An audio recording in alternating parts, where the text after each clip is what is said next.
Hello friends, welcome you all. आज मैं आपके लिए जो वीडियो लेकर देखिए बात करने वाले हैं ग्रोथ प्रॉफिटेबिलिटी की। देखिए, जब कोई भी शेयर खरीदता है या कहीं पे भी इन्वेस्टमेंट करता है तो इस एंगल से जरूर देखता है कि यार ग्रोथ, क्या कंपनी ग्रो कर रही है। शेयर मार्केट में खास करके क्या कंपनी ग्रो कर रही है। अगर ग्रो कर रही है तो कहीं ना कहीं उसका जो रिवेन्यू है वो बढ़ रहा होगा, और हो सके तो प्रॉफिटेबिलिटी। अभी स्टार्टिंग में कई बार कंपनीज रेवेन्यू ग्रो करता है लेकिन प्रॉफिटेबिलिटी एकदम इतना ग्रोथ नहीं होता। लेकिन क्या उस रेवेन्यू ग्रोथ के साथ प्रॉफिटेबिलिटी भी है, या प्रॉफिट जो है वो ग्रो कर रहा है।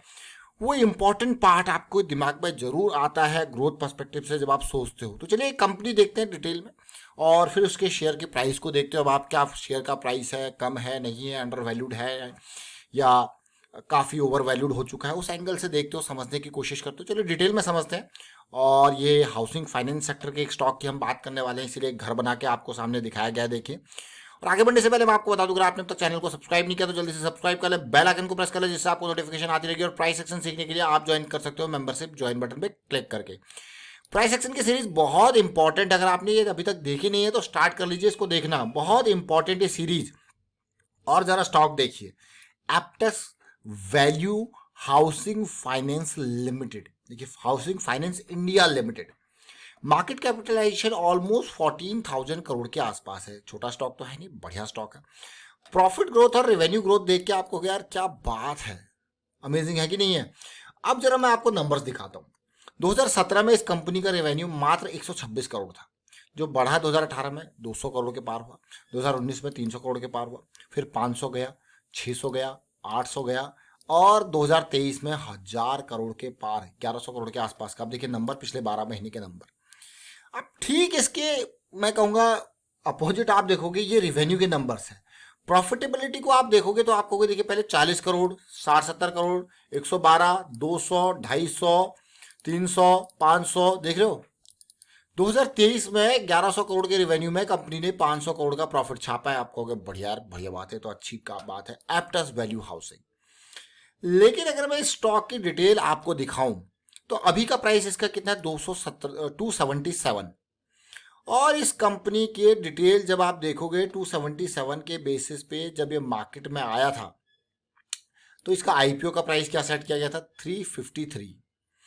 329 पे ये ओपन हुआ, और आईपीओ का जो सब्सक्रिप्शन था वो 17 गुना था, 17 टाइम्स। 353 का फाइनल प्राइस देखिए, ओपन हुआ 329 पे, और उसके बाद की कहानी अब हम देखेंगे। ज़्यादा पुराना नहीं, 2 साल पहले इसका मार्केट में आईपीओ आया था, तो 2 साल का क्या प्राइस एक्शन रहा उसको समझेंगे, और आगे की कहानी किस तरीके से तैयार हो रही है उसको समझेंगे। तो सबसे पहले ध्यान देना अच्छे से, ये सबसे पहले जब हम प्राइस की बात करें तो 353 क्या ओपन प्राइस था। देखिए 353 के आसपास का इन्होंने कंपनी ने प्राइस रखा था, तो 351, 352 ये रहा ना। तो ये वाला प्राइस था भाई, कंपनी ने जो अपना जो प्राइस लगा रखा था कि भाई हम आईपीओ लेके आ रखे हैं, वो ये आया। लेकिन मार्केट में जिस तरीके की सिचुएशन थी उसके बेसिस पे इसका ओपनिंग कहाँ हुआ, 329 पे, मतलब इससे भी नीचे ये ओपन हुआ। जो कंपनी का प्राइस जो था वो ये था, और ओपन हुआ यहाँ पे। उसके बाद ऊपर जरूर गया लेकिन नीचे झटका लगा, और प्राइस आपका 200 के लेवल के आसपास तक आया। देख रहे हो ये लो पॉइंट। अब अभी आप देखिए कंपनी ने अपना क्या प्राइस लगा रखा था, 350 के आसपास। अभी शेयर का प्राइस क्या है, 277 के आसपास। मतलब जो प्राइस कंपनी ने लगा रखा था उससे भी काफी नीचे ये शेयर है।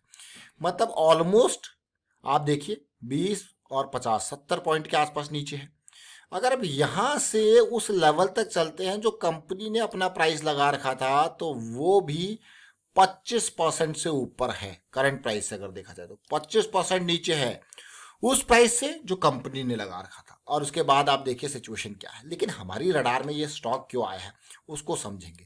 देखिए, रडार में स्टॉक आने का कारण मैं आपको बताता हूँ। देखिए, मार्केट गिरे या चढ़े, लेकिन मैं आपको बार बार एक ही चीज कहता हूँ कि आपको जब भी किसी स्टॉक में एंट्री लेनी है तो वो आसमानों पे नहीं बल्कि near to the moving averages लेनी है। तो देखिए ये क्यों रडार में आया, इसके छोटे टाइम फ्रेम के कारण। अभी तक अगर आप देखोगे, कल हमने बहुत डिटेल में डिस्कशन किया था कि ट्रेंड लाइन के नियर, ब्रेकआउट के नियर कंसोलिडेशन जब भी होता है तो हमें इस तरीके से रिजेक्शन नहीं, इस तरीके से कंसोलिडेशन होता है तो हमें ध्यान रखना होता है। अब इसके छोटे टाइम फ्रेम पे जाएंगे, उस पिक्चर से समझेंगे कि किस तरीके की सिचुएशन बन रही है।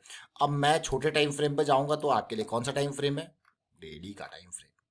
अब ध्यान देना, कल यही बात कर रहे थे, इसी बात के, इसीलिए जब आप रेगुलर वीडियोस को जरूर देखें, क्योंकि जब यहाँ पे नए नए एग्जांपल्स आते हैं तो उसमें ढेर सारी चीज़ें सीखने को होती हैं। तो इसलिए जब आप रेगुलर वीडियोस देखते हो, प्राइस एक्शन सीरीज में तो बेसिक्स है, रेगुलर वीडियोस में एग्जांपल्स आते हैं नए नए। आप देखिए, रिजेक्शन रिजेक्शन रिजेक्शन रिजेक्शन, और अब क्या है? कंसोलिडेशन यहाँ पे देखने को मिल रही है। तो कंसोलिडेशन, और वो भी जो हमारा ये मैं कहूँगा ट्रेंड लाइन ब्रेकआउट के नियर ये कंसोलिडेशन है, साथ में साइकिल स्टार्ट हो रही है। और इसका अगर मैं कहूँ डीप रिस्क हमारे पास अवेलेबल है, उससे भी डीप रिस्क आपके पास ये है, इमीडिएट रिस्क आपके पास ये है। तो तीन आपके पास रिस्क एरियाज है। अब जैसे मैंने आपको कहा कि करंट लेवल से अगर 350 के लेवल तक जाता है, यानी कि आईपीओ प्राइस तक, तो ये 25% का आसपास का टारगेट है। कौन सा टारगेट है? 25% के आसपास का। लेकिन अगर ये सिचुएशन ऑल टाइम हाई के नियर जाता है तो सबसे पहले तो वही आईपीओ प्राइस के आसपास का टारगेट रखा जाएगा, 25% के आसपास का। फिर आगे की कहानी देखी जाएगी कि आगे किस तरीके से सिचुएशन है। तो ये है हमारे पास आईपीओ का जोन, टारगेट जोन, और ऑल टाइम हाई का टारगेट जोन है 395-400 के आसपास का। ठीक है, तो अब ये देखना है सिचुएशन परसेंटेज वाइज देखते हैं। देखिए, तो करंट सिचुएशन से आईपीओ पे कितना है? ऑलमोस्ट अगर मैं करंट प्राइस के हिसाब से चलूँ तो आईपीओ के प्राइस में यानी कि 353, तो 25 से 27%। अगर इस एरिया को पूरा जोन किया जाए तो 25 से लेकर 30-35% तक है, लेकिन ऑल टाइम हाइक को 40% के आसपास का टारगेट एरिया बन रहा है।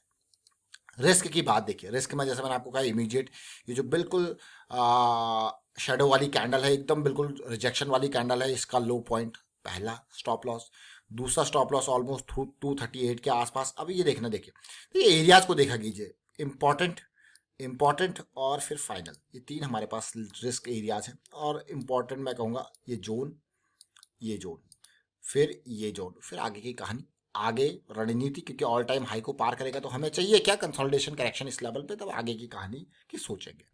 लेकिन एप्टस वैल्यू की आपने एक खास बात देखी होगी इसके नंबर्स में। नंबर्स आपको काफी पसंद आएंगे, आ रहे कि नहीं आ रहे? देखिए नंबर पसंद, कमेंट के थ्रू जरूर बताएं। नंबर्स काफी पसंद आ रहे होंगे, साथ के साथ प्राइस सेक्शन भी काफी पसंद आ रहा होगा, क्योंकि मार्केट में पिछले 3-4 दिनों में जिस तरीके से एकदम करेक्शन से आई, यहाँ पे डेली चार्ट देखिए, पिछले 4-5 दिन तो बिल्कुल वही कंसोलिडेट कर रहे हैं, टाइट जोन पे। ऊपर 280 है, नीचे 260 है, उसी के आसपास ही ऊपर उतार चढ़ाव चल रहा है अभी के टाइम पे। तो वो कितने, ऑलमोस्ट 5 से 10% का जो ब्रैकेट है वहीं पे कंसोलिडेट कर रहा है, कभी ऊपर कभी नीचे कभी ऊपर। तो कभी भी किसी भी डायरेक्शन में मैं कहूँगा अप साइड में अगर यहाँ से रैली लेता है तो कौन सा सबसे इंपॉर्टेंट जोन, सबसे पहले जोन ये हमारा 25 से 30% वाला ही रहने वाला है, यानी कि 350 से 370 के आसपास का ये zone, that is the target zone, सबसे पहले वाला। तो वाइंड अप करता हूँ इस वीडियो को, और उम्मीद करता हूँ कि बहुत कुछ आपको सीखने को मिलता होगा इन वीडियोस के माध्यम से, और कमेंट के थ्रू हमें भी मोटिवेट करते रहे अगर आप इन वीडियोस के माध्यम से कुछ सीखते हो। तो प्राइस एक्शन की सीरीज देखिए, जब भी आपके पास टाइम होता है, एक तो प्रैक्टिस आपको हम कहते हैं कि रेगुलर कीजिए, प्रैक्टिस के साथ साथ प्राइस एक्शन की सीरीज में बहुत इंपॉर्टेंट एग्जाम्पल्स आपके लिए रखे हुए हैं, इनको देखिए, समझिए, सीखिए और प्रैक्टिस कीजिए। And thank you for watching the video. को शेयर कीजिए, लाइक कीजिए, थैंक यू।